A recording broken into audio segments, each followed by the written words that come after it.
इसके अंदर ये घोषणा की है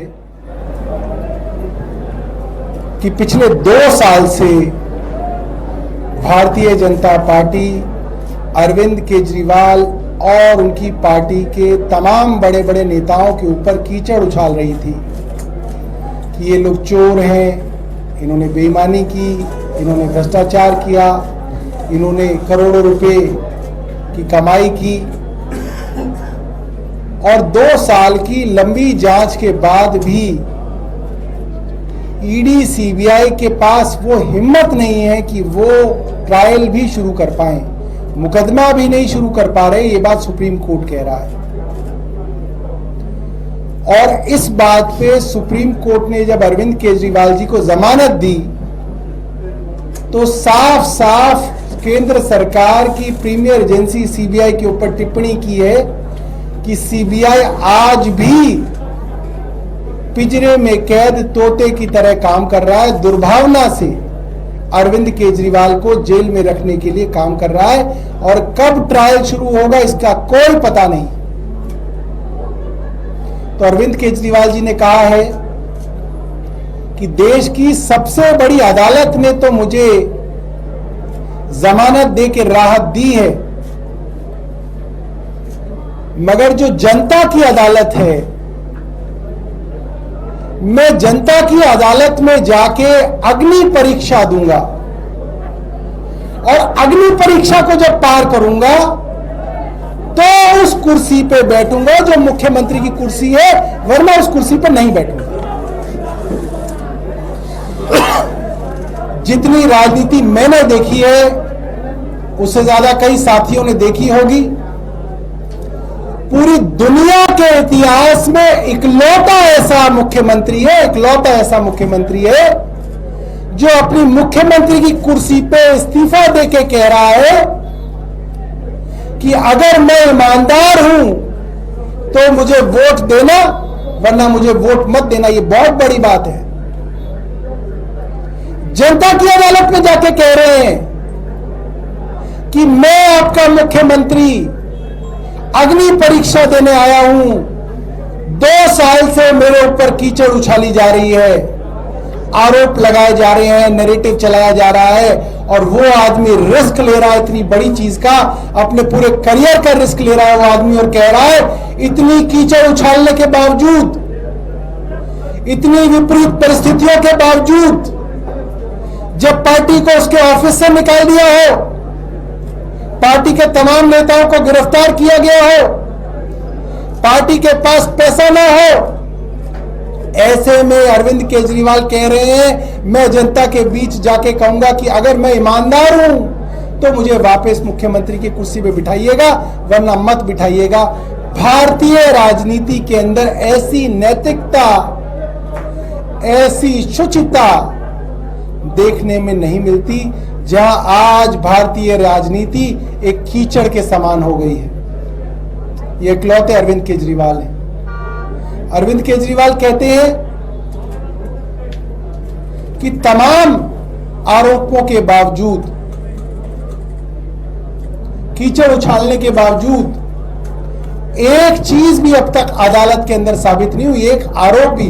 मैं बहुत गंभीरता से ऐतराज दर्ज करता हूं। सुधांशु त्रिवेदी पढ़े लिखे व्यक्ति हैं, सजा याफ्ता शब्द का इस्तेमाल उन्होंने जो अरविंद केजरीवाल जी के लिए किया है उसका मैं घोर ऐतराज करता हूं। उनको इतनी समझ कानून की होनी चाहिए, इतने पढ़े लिखे वो होने चाहिए। वो एक मेंबर ऑफ पार्लियामेंट हैं। सजा याफ्ता का मतलब कन्विक्टेड होता है। अरविंद केजरीवाल की ट्रायल भी अभी तक शुरू नहीं हुई, आपने सजा याफ्ता डिक्लेयर कर दिया। इलाज कराएं सुधांशु त्रिवेदी अपना, वरना इलाज हम करना जानते हैं। उनको मैं चेतावनी दे रहा हूं, अपनी जुबान संभाल के बात करा करें। अरविंद केजरीवाल जी ने ये रिस्क आज लिया है और जनता की अदालत के बीच में जाएंगे और जनता जो कहेगी उसके हिसाब से कुर्सी पे बैठेंगे, वरना कुर्सी पे नहीं बैठेंगे। अब आतिशी अपनी बात रखेंगे।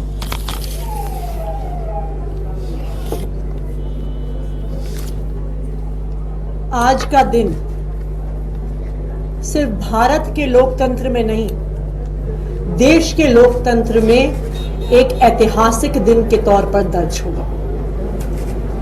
भारत की राजनीति में, इस देश की राजनीति में, पूरी दुनिया भर की राजनीति में पॉलिटिकल पार्टी के नेताओं को शक की निगाह से देखा जाता है कि इन्होंने कोई ना कोई भ्रष्टाचार तो जरूर किया होगा।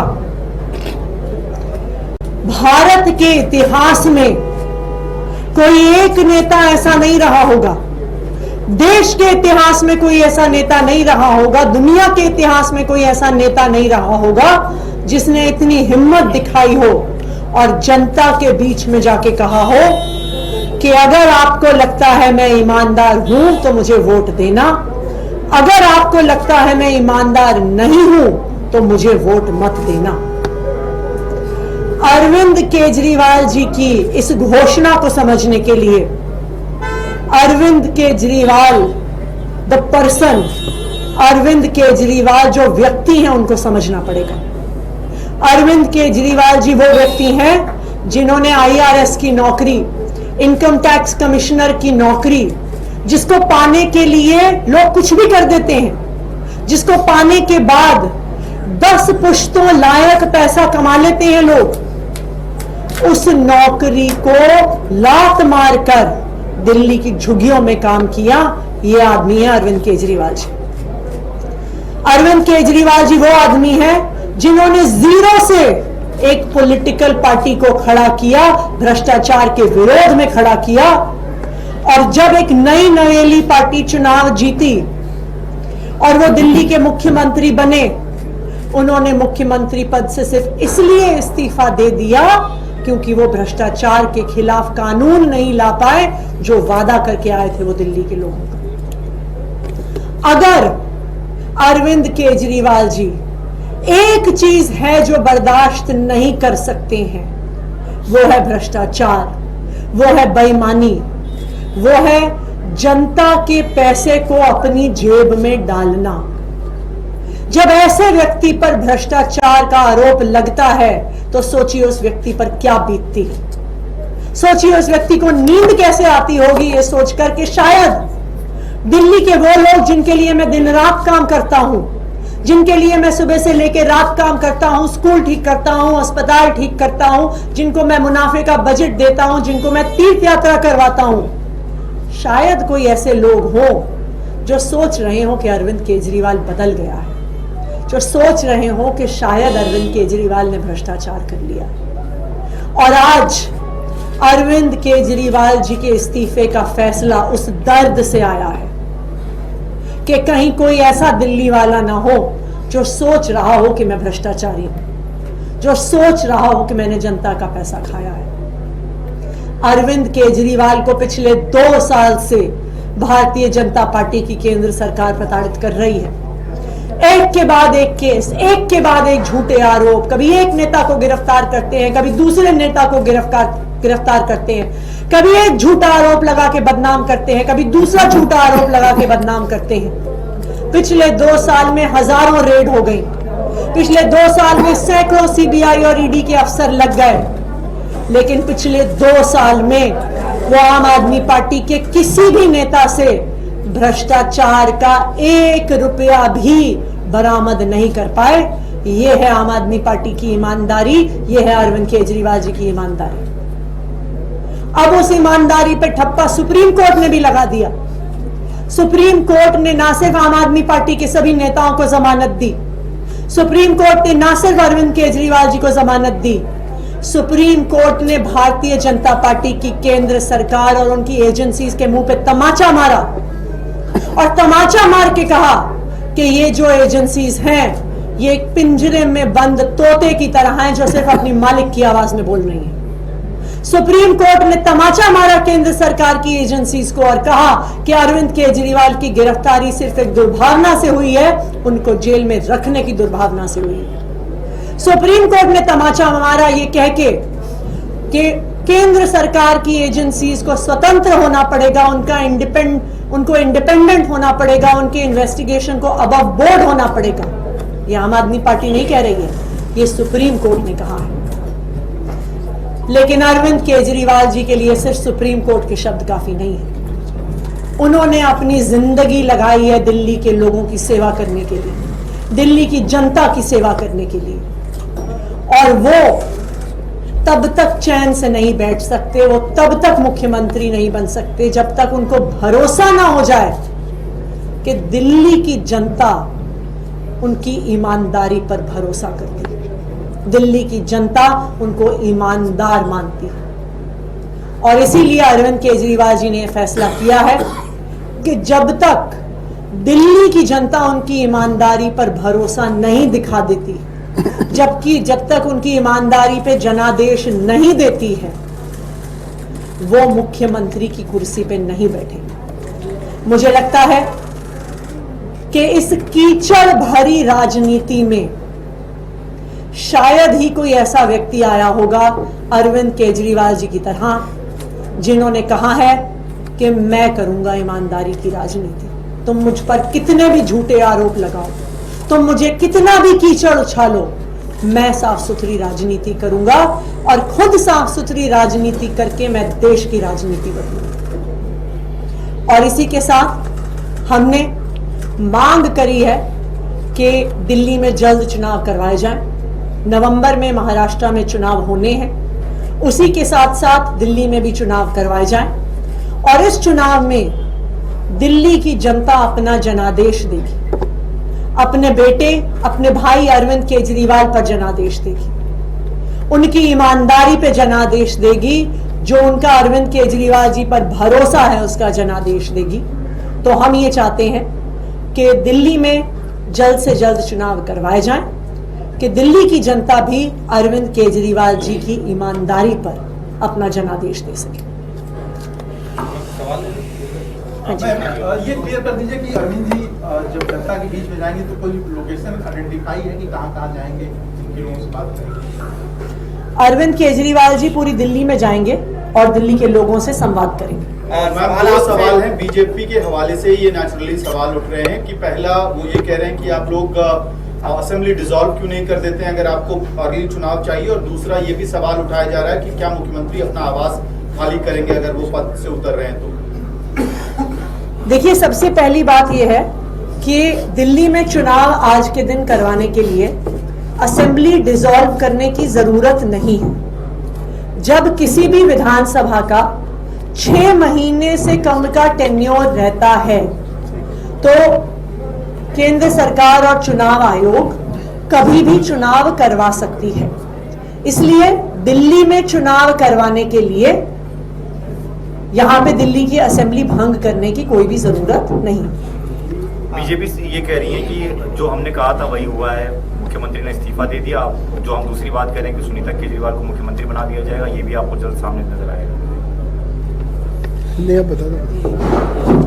देखिए, भारतीय जनता पार्टी वाले परेशान हैं। वो एक्चुअली 2 साल से परेशान है।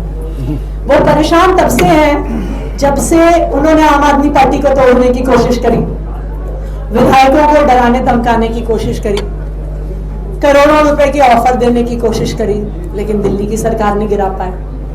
वो परेशान तब से हैं जब से उन्होंने आम आदमी पार्टी के नेताओं के घर पे रेड करनी शुरू करी।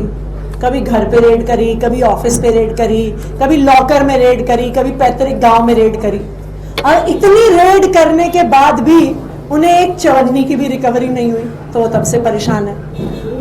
फिर वो इस बात से परेशान है कि उन्होंने भारतीय जनता पार्टी और उनकी एजेंसीज ने आम आदमी पार्टी के सभी नेताओं को जेल में डाल दिया।